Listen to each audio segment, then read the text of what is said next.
Hello বন্ধুরা, good morning and welcome back to my channel Adrija daily vlog. আশা করি আপনারা সবাই খুব ভালো আছেন। আজ যেখানে আছেন সুস্থ আছেন। আজ হচ্ছে সোমবার আর মেয়েদের স্কুল আজকে ছুটি। সেই কারণে ছুটি মানেই তো একটু দেরি করে ঘুম থেকে ওঠা, আর দেরি মানে সেটা হয়ে যায় বেলা ঠিক 9টা। আজ আমি আপনাদের সঙ্গে শেয়ার করবো যে যেদিনকে আমি বেলা 9টার সময় ঘুম থেকে উঠে সেভাবে কাজকর্মগুলো সংসারে কীভাবে করি। তো প্রথমেই আপনাদেরকে দেখালাম যে চা বসিয়ে দিয়ে আটাটা বের করে রেখে ছোটো ঘরটা পরিষ্কার করে নিই। আর যেদিনকে স্কুল থাকে সেদিনকে আমার মেয়ে দেরি করে ওঠে, কিন্তু যেদিনকে স্কুল থাকে না আমি উঠলেই আমার সঙ্গে সঙ্গে উঠে যায়। এরপরে চাটাকে করে রেখে ঢাকা দিয়ে প্রথমে আটাটাকে মেখে নিই, তারপরে কিন্তু আমি চাটা খেয়ে নিই। এবারে আটা মাখার সঙ্গে সঙ্গে আজকে আমি বেগুন ভাজা করবো, তাই জন্য বেগুন ভাজাগুলো কেটে নুন হলুদ আর একটু চিনি মাখিয়ে রেখে দিয়েছে। আর চিনিটা এনে রেখেছে আমার বর, ওটা আমি পরে ঢেলে নেব। আমার কাজ হচ্ছে ঘর পরিষ্কার করা, আর আমার ছোটো মেয়ের কাজ হচ্ছে ঘর নোংরা করা। এরপর আমি বড় ঘরটাকে পরিষ্কার করে নেব আর ঘর ঝাড় দেবো একটু পরে, তার কারণ আমার মেয়ে এখনও ঘর নোংরা করা শুরু করেছে।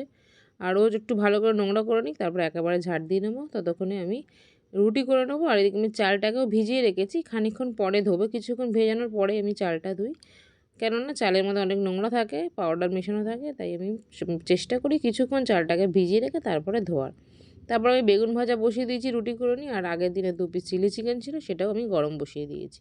এদিকে মেয়েকে খাওয়াতে নিয়ে এসছে, ওকে বললাম যে ঠাকুরকে নমস্কার করে বল, ঠাকুর আমি যেন সারাদিন শান্ত থাকি। কিন্তু ও বললো ঠাকুর যেন দিদি সারাদিন শান্ত থাকে। এরপর খাওয়াতে খাওয়াতে আমার বর চলে এসছে, বরের জন্য বেগুন ভেজে নিয়ে চিনিটা যেটা রেখেছিলাম সেটা ঢেলে নেবো। আর আমার বরকে 2 পিস বেগুন ভাজা আর রুটি দিলাম।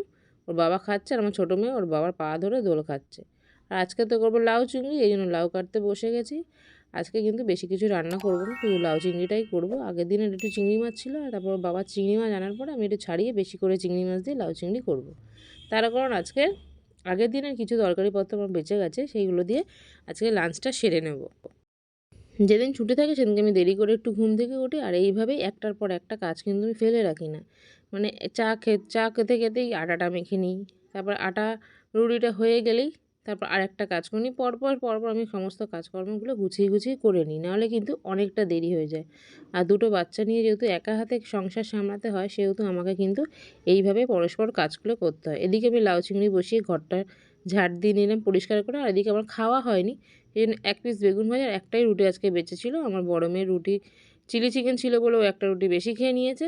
আমি রুটি খেতে খেতে আমার লাউর তরকারিটাও হয়ে গেছে। এর মধ্যে ধনেপাতা চিনি দিয়ে একটু নাড়িয়ে চাড়িয়ে নামিয়ে নিলাম। এরপরে স্নান করে সবার জন্য আমি লাঞ্চ রেডি করে নিয়েছি। আগের দিনের কচুলতি আর 4 পিস মাটন ছিল, ওটা আমরা খেয়ে নিয়ে দুপুরে একটু রেস্ট নিয়ে আবারও রেডি হয়ে বেরিয়ে পড়লাম ঘুরতে। দেখুন, দেরি করে ঘুম থেকে উঠে কিন্তু সমস্ত কাজকর্ম সেরে কিন্তু ঘুরতেও বেরোনো যায়। এরপরে রেডি হয়ে একটু রিক্সা করে প্রথমে যাব মেট্রোতে আমার প্রচণ্ড ঘুম পাচ্ছিল, কেননা সে দুপুরে একটু ঘুমানো হয়নি, জাস্ট একটুখানি গাটা এলিয়ে নিয়ে বেরিয়ে গেছি রেডি হয়ে। আর এই যে কুর্তিটা আমি পরেছি, এটা কিন্তু একদম নতুন কুর্তি। এটা আমার পুজোর সময় আমার বর আমাকে কিনে দিয়েছিল। পুজোর সময় সেরকমভাবে কোথাও ঘুরতে যাওয়া হয়নি, তাই এই চুড়িদারটা পরাও হয়নি। তো আজকে একটা যাচ্ছি মন্দিরে পুজো দিতে, তো ভাবলাম এই নতুন চুড়িদারটা পরে নিই। আর এরপরে মেট্রো থেকে নেমে আমরা অটোতে উঠে গেছি। অটোতে আমার মেয়ে একটুখানি মুখটা নানা রকম বিকৃতি করে দেখাচ্ছিল, আর অটোতেই কিন্তু ঘুমিয়ে পড়েছে। ওই যে দেখুন, ওর বাবার কোল থেকে মাথা পড়ে যাচ্ছে। এবারে ফাইনালি চলে এসেছি আমরা মন্দিরে। তো কোথাকার মন্দির বলুন তো আপনারা? অবশ্যই আমি বলেই দেবো। মন্দিরে ঢোকার আগে আমরা ডালা নিয়েছি, ডালাতে প্রদীপ আর ধূপকাঠি দিয়েছি। সেটা বললো বাইরের থেকে আরতি করে এখানে জ্বালিয়ে দিয়ে যেতে হবে, কারণ ভিতরে কোনো ধূপকাঠি মোমবাতি মানে আগুনের কোনো কিছু অ্যালাউ নেই।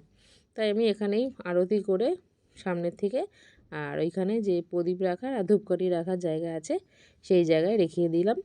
আর এই মন্দিরটা কিন্তু খুব সুন্দর। এটা হচ্ছে পুরীর আদলে তৈরি করা কলকাতায় জগন্নাথ মন্দির। আপনারা অবশ্যই যারা যারা দেখছেন ভিডিও তারা অবশ্যই যাবেন। আর এদিকে আমার মেয়ে ভোগ নিয়ে খেতে আরম্ভ করেছে। আর দেখুন, এই জায়গায় হচ্ছে প্রদীপ রাখে আর এই জায়গাটায় হচ্ছে ধূপকাঠি রাখে। এরপরে ডালা নিয়ে আমরা সোজা মন্দিরের উপরে চলে যাব। উপরে যত উপরে যাবেন ততই উপরে দেখবেন যে অনেক রকম ঠাকুরের বিগ্রহ দিয়ে সাজানো। বেশ সুন্দর মন্দিরটা। আর সবথেকে বড় কথা হচ্ছে জানেন তো, আপনি মন্দিরের ভিতরে ঠাকুরের ফটোও তুলতে পারবেন। আর একদম ঠাকুরের সামনে গিয়ে ওই ডালার প্যাকেটটা ঠাকুরমশাইকে দিলেই ঠাকুরমশাই আপনাদের সপরিবারের নামে পুজো দিয়ে দেবেন। আর সবথেকে যেটা বেশি ভালো লাগলো, মানে ঠাকুরকে একদম সামনে থেকে দেখতে পারবো। আর আপনাদেরকে দেখুন আমি একটু দেখিয়ে দিলাম উনি আবার হাতে ধাগাও বেঁধে দিচ্ছেন। আর পুরো মন্দিরটাতেই পুরো ঠাকুর দিয়ে ঘেরা, চারিদিকে যেমন পুরীতে গেলে আমরা ঠাকুর দেখতে পাই সেরকমই। আর নিজেকেও আমি একটু দেখাচ্ছিলাম, দেখুন আমি একটু সাজুগুজু করেছি। সাজুগুজু করা হয় না, আমি নর্মালি খুব সাধারণভাবেই ঘরে থাকি। কোথাও বেরালে যদি সময় পাই তাহলে একটু সাজুগুজু করি। দেখুন চারিদিকে কত সুন্দর মন্দির। আমার মেয়েতেও বড় জায়গা পেয়ে, ছোটো মেয়ে খুব দৌড়াদৌড়ি করছিল, ঠাকুরগুলোকে মাথা ঠেকিয়ে নমস্কার করছিল। যখন যেরকম ইচ্ছা পেরেছে করেছে, যতটা পেরেছি আমি ভিডিও করেছি, কেননা ভিডিওটা অনেক বড় হয়ে গেছে। তাও আমি তো এত বড় ভিডিও এখনও করি না, এটা আমার প্রথম যেটা অনেক বড় ভিডিও। আর দেখুন ওই মন্দিরের পাশেই না আর একটা ছোটো মন্দিরে, মানে ওই ভিতরেই একটা ছোট ছোট জগন্নাথ রাখা আছে, খুব সুন্দর। এই জায়গায় দাঁড়িয়ে আমি আবার একটু ভিডিও করছিলাম, আমার বাবাকে বলছিলাম একটু ভিডিও করে দাও। তো পাশে না একটা রথের চাকাও আছে, খুব সুন্দর লাগছে দেখে, একটা বড় রথের চাকা। এরপর আমার মেয়ে বলছিল, মা আমাদের একটা ফটো তুলতে বলো বাবাকে। তারপরে ওর বাবা ফটোও আমাদের অনেকগুলো তুলে দিয়েছে। এরপর আমরা মন্দির থেকে বেরিয়ে গেছিলাম, তার কারণ বাইরে ভোগ প্রসাদ দিচ্ছিলো, ওখান থেকে ভোগ প্রসাদ নিয়ে খাবো বলে। তো বেরিয়ে যাওয়ার পর ওখানে ভোগ প্রসাদে ছিল একটু ভাত আর ধোকার ডালনা আর পাঁচমিশালি সবজি দিয়ে একটা ছোলা বাদাম টাদাম দিয়ে তরকারি, খুব সুন্দর। আর তখন আমার বর দেখুন পুরো ভিডিও করছিল, মানে পুরো মন্দিরটা বাইরে থেকে কত সুন্দর লাগছে দেখতে, এত ভালো লাগছিল। সবথেকে বড় কথা হচ্ছে ওইখানে না ওই পুরো গলিটাতে অনেক মন্দির। আর এরপর আমরা ভোগ প্রসাদ নিয়ে খেতে বসে গেছি, সেই সময় আরতি শুরু হয়েছে। তো চলুন আমার বর একটু আপনাদেরকে আরতি দেখাবে, আমার আর আরতি দেখার সৌভাগ্য হয়নি। খেতে বসেছি তখনই আরতি করা শুরু হয়ে যেতে, চলুন আপনারা একটু আরতিটা দেখে নিন।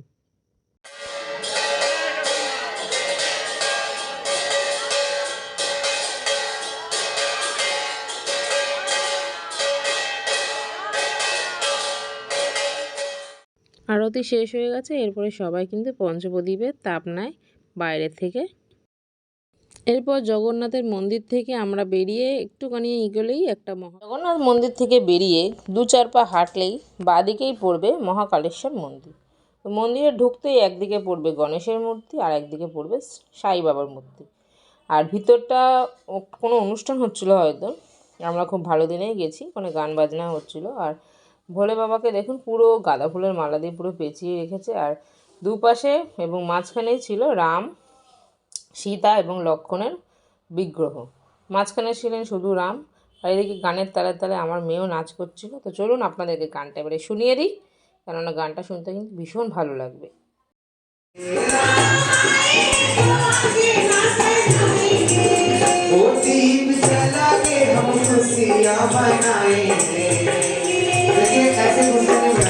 যাও নাচো, ওখানে গিয়ে নাচো, ওখানে গিয়ে নাচ করো, যাও যাও যাও।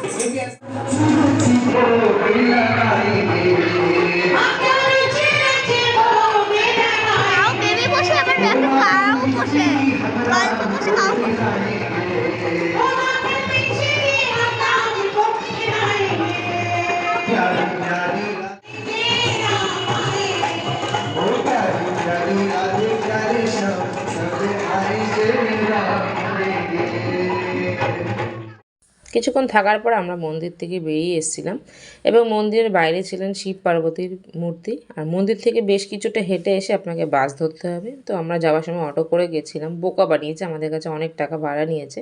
তাই আসার সময় আমরা ঠিক করলাম যে কোনো বাস পেলে বাসে করেই আসবো। আর বাসে উঠেই আমার মেয়ে জুতোটা খুলে ফেলেছে। এরপরে আমরা আমার বরকেও দেখিয়ে দিলাম। আর ওখানে না সবথেকে ভালো লেগেছিলো একটা শিব পার্বতী মন্দিরের সঙ্গে ছিলেন মসজিদ একসাথে, আমি ওটা ভিডিও করতে পারিনি। তো চলুন এরপর আমরা চলে গেলাম লেক মার্কেটে, কারণ লেক মার্কেটের ভিতরে ইয়াম স্ট্রিটে আমরা কিছু খাওয়া দাওয়া করব। তো একদম উপরে চলে গেছিলাম, গিয়ে আমরা কেএফসিতে ঢুকে পড়ি, কেন কেএফসি থেকে আমার মেয়েরা বলছিল খাবে, আর আমি এদিকে দেখছিলাম যে কী নেওয়া যায়। আর আমার মেয়ে তো খুব আনন্দে নাচানাচি শুরু করেছে, গান করছে টেবিলে বসে বসে। তারপরে ওর বাবা খাবারটা অর্ডার দেওয়ার পর ওর বাবা ওখানে দাঁড়িয়েছিল, বললো দাঁড়িয়ে যান এক্ষুনি দেওয়া হবে। এরপর অর্ডার দিয়ে এসে আমি বসে পড়ি। তার কিছুক্ষণ পরেই ওর বাবা গিয়ে খাবারটা নিয়ে আসে, নিয়ে আসার পরে আমরা খাওয়া দাওয়া করি। আর আমরা এখানে রোল অর্ডার করেছিলাম, কেএফসি যে রোলটা লঞ্চ হয়েছে। তো আপনারা প্লিজ কেউ ট্রাই করবেন না, অতীব জঘন্য খেতে, যেমন ম্যাগি বিরিয়ানির মতনই যেমন ওইগুলো রিভিউ দিয়েছে অন্য কেউ, হয়তো একদমই বাজে খেতে। আমরা ট্রাই করেছিলাম, কিন্তু এখানে আমরা রোলটা রিভিউ করছি একদমই বাজে খেতে। আর দুই বোন সারাক্ষণ মারামারি করে, এখানে এসে কত ভালোবাসে। ঘরে চলে এসেছি আর আমাদের ঘরের অবস্থাটা দেখুন। প্রথমে তো আমি শাড়ি বের করেছিলাম, কিন্তু আমার যে ব্লাউজের এটা ছিঁড়ে গেছে বলে আমি আর শাড়ি পরিনি, তারপর চুড়িদার পরেই গেছি। দাঁড়ান আমার মেয়ের জামাটা খুলে। ঘরে এসে গেছি, এখন অনেক কাজ আমার। দেখছি পুরো বিছানা আমার অবস্থা খারাপ হয়ে রয়েছে। আর আমরা যদি কেএফসি থেকে খেয়ে এসেছি, সেরকম কিছু আর রাত্রিরে খাবো না। তো আজকে ভিডিওটাকে এখানে এন্ড করছি। ভালো লাগলে লাইক কমেন্ট শেয়ার করে চ্যানেলটাকে সাবস্ক্রাইব করে আমার পাশে থাকবেন। তো আজকে good night, tata, bye bye. সবাই ভালো থাকবেন, সুস্থ থাকবেন, বাই বাই।